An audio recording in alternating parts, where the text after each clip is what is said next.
I am Superman. Oh, wait. He's the wrong franchise. Let me do a wardrobe change real fast. Be right back. GameMasters here, and this is our first look at the Marvel Multiverse role-playing game. My first impression, and keep in mind that this is simply a playtest rulebook, is that the book itself is presented as a comic book or graphic novel. Well, at least the cover and the feel of the pages. It clocks in right at 120 pages, and you can pick it up on Amazon. I'll leave a link in the description below where you can actually get it. And a little later in the video, I'll explain how you can help shape what this game is going to be. Right now, let's jump in and check out the table of contents. This Marvel Multiverse role-playing game is broken down into 11 chapters. Chapter 1 covers the basics of what role-playing games are, and even references Dungeons and Dragons. It also explains what all you will need to play. This book, 3 D6 dice, character sheets, and I'll show you those in a bit when we get to the appendix section, and something to write with. It also addresses what universe this takes place in. The comics, for example, take place in, for the most part, in Universe Earth 616, whereas the cinematic universe takes place in Earth 199999. Your game is going to take place in its own separate universe, and the narrator, that's this game's version of the Dungeon Master or Game Master, will create that universe's designation. Chapter 2 goes over the core mechanics of the game, and while a fair amount of math is involved, it's not terribly complex. Although in a couple of sample challenges I came up with, it did help to have some scratch paper next to me. The game uses what they call a D616 system. It basically breaks down like this. You have 3 dice, 2 regular dice and 1 Marvel die. I've got mine set up as white for the regular and a red one for the Marvel. A roll of a 1 on the Marvel die means something really cool is going to happen. In essence, the 1 on a Marvel die represents a 6. So if you roll a Marvel 1 and the other 2 dice are natural 6s, that's a 616 roll, and is considered to be an ultimate fantastic roll. A roll of all 1s, even on the Marvel die, is considered to be a botched roll. And in Dungeons and Dragons terms, you basically just rolled a critical fail. And we're going to cover more on the mechanics of the dice in a future video, as well as hit up the other core mechanics like target numbers and action checks. We still have 9 more chapters to go. Chapter 3 examines the character profile. You can take on the role of an already existing Marvel character, or you can create your own. And we're going to roll up a character in a future video too, a little bit later this week. And just to mess with some folks, I've got a fun character to create, but as I mentioned, future video. In fact, go ahead and zap that like button and subscribe. It'll give you a notification when I push that character creation video out. The character profile section also covers your overall archetype. This is the game's system of balancing different hero power combinations so that it's, well, balanced. We also get to see the different ability scores, and this is pretty neat. They're an anagram for the word Marvel. You have might. This basically equates over to strength. Agility. This is dexterity. Resilience, constitution. Vigilance, that would equate over to intelligence. Ego is charisma, and logic would be wisdom. Again, kind of using Dungeons and Dragons terms there. Chapter 4 goes over combat and how it works, and actually takes up a fairly good portion of this playtest book. Now, combat is not overly complicated, but there are some in-depth mechanics, and it does briefly talk about the advantage of using miniatures, battle maps, and even virtual tabletops, though that is not required. It just kind of helps with the visual. Like in Dungeons and Dragons, you roll for initiative, and each combat round represents roughly 5 seconds.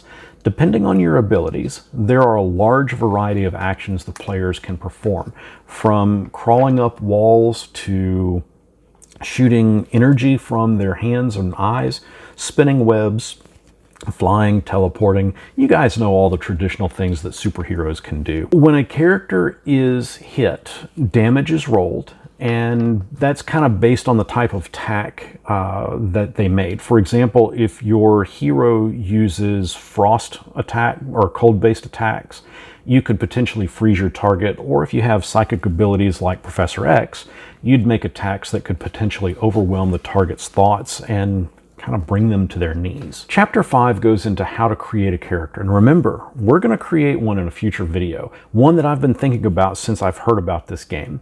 Stick around and subscribe. We'll do that in our very next video. In essence, what you do is you come up with a character concept. This is their overall look. Mine wears glasses, has brown hair, blue eyes, you know, that kind of stuff. And you're also going to pick out your character's archetype. And that's going to be found in Chapter 6. And we'll cover that in just a moment. But then you start plugging in your ability scores. Remember the might, agility, resilience, vigilance, ego, and logic from Chapter 3? This is where you're going to start crafting those. And you'll also create your backstory and traits here, which can be found in Chapter 7. And so you can kind of see that there's quite a bit of bouncing back and forth between chapters in this playtest book rather. As just mentioned, Chapter 6 covers the archetypes, and there are 6. You have the blaster. These guys can target someone from afar. Think Hawkeye here. There is the bruiser. This one just smashes stuff. Think the Hulk or the Thing. Genius is super smart. This would be Shuri or Mr. Fantastic. They would fit real well into that archetype. You have Polymath. These are kind of well-rounded characters, good at many different things. This would be more along the lines of like a Tony Stark, Spiderman, Captain America. Those are the given examples here. You have a Protector. This kind of coordinates the team, kind of a party leader, if you will. And the provided examples are Professor X, Doctor Strange, and Kitty Pryde. The last archetype is the Striker. These guys hit hard, fast. Think Wolverine, Blade, Daredevil. And the other thing about Chapter 6 is its tables. You'll notice that underneath each one is a very large table. These are your modifiers and scores. And as you go up in rank, that's where these numbers are going to get plugged in at. And they're going to determine your ability scores.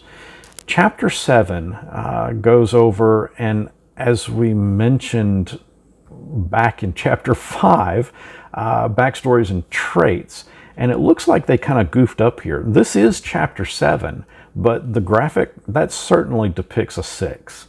I guess they can't catch all the mistakes.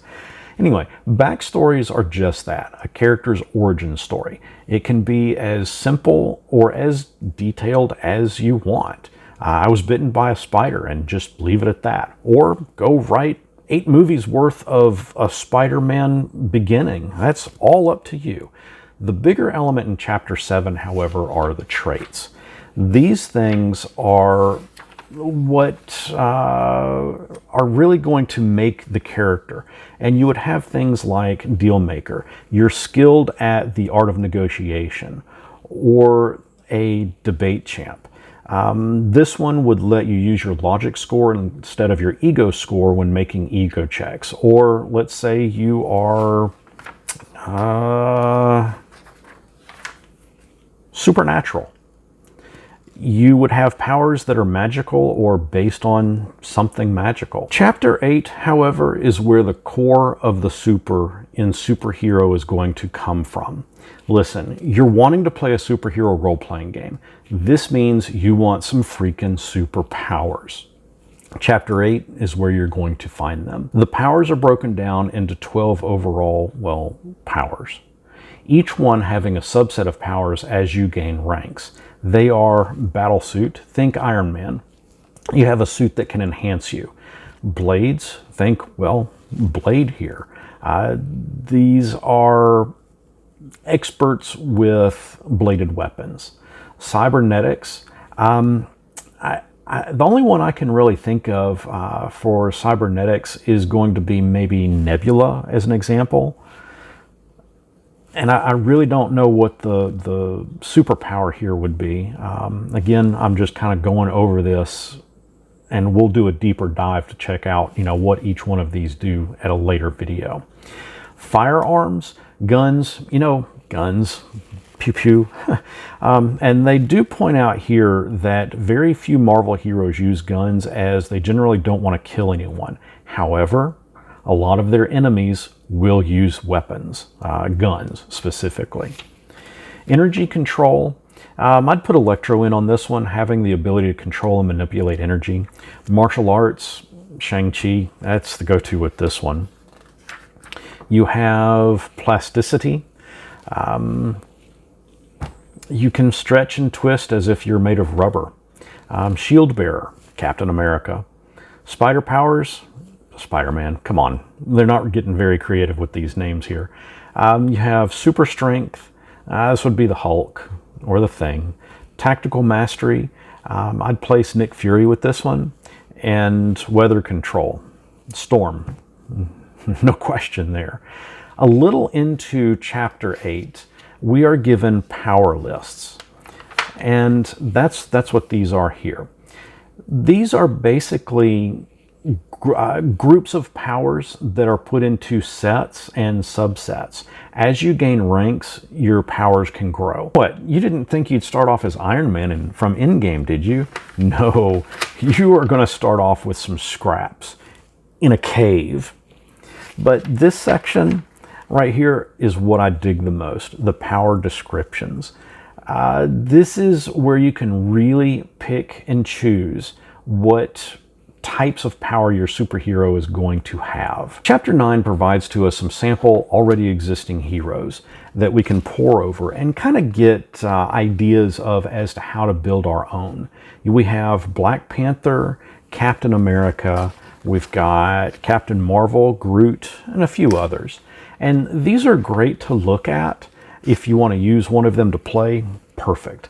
Of course, you can always use them as reference when you want to create your own as well. Chapter 10 goes over the narrator. And again, the narrator is this game's version of the Dungeon Master. If you've played role-playing games, you know what this section is.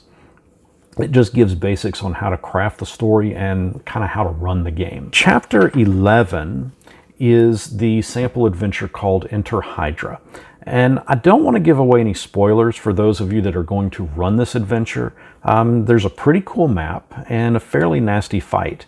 And it goes over what the outcome should be if the players win or if they lose. And we're also provided a character sheet for the Hydra that shows up. The last 3 sections of this playbook are the glossary and index.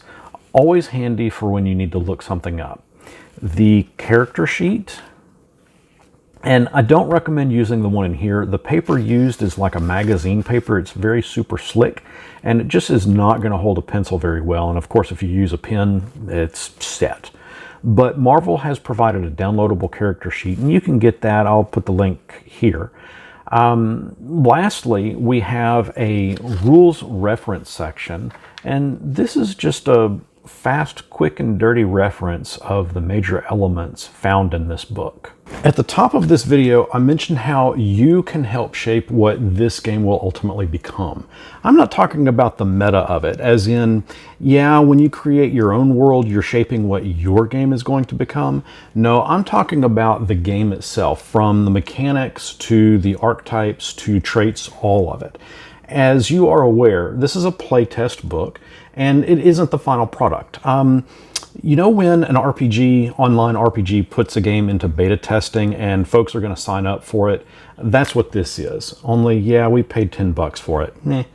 But here on the last page, Marvel wants you to reach out to them with feedback on what they can do to better balance the game, what else should be included, and in that page we provided earlier, yeah, this one, I'll include it again down in the description. There is a survey that you can take that will also help shape what is going to come. But also there is errata and updates you can download on that page, as well as a larger version of the map found in Chapter 11. Gamers, we've covered it. This Marvel Multiverse role-playing playtest book game. This video was a little longer than my usual ones, but we had a lot to go over. I'm going to digest this book a bit more, and I'm certainly going to be making new videos doing some heavier deep dives into each chapter and elements of this. And if you want to go along with me in that journey, you can check out this playlist here. As I make more videos for this, that playlist is going to grow. And remember too, I'm going to make a super character in the video later this week, so like and subscribe. And until next our paths cross, may you not get caught in your own web.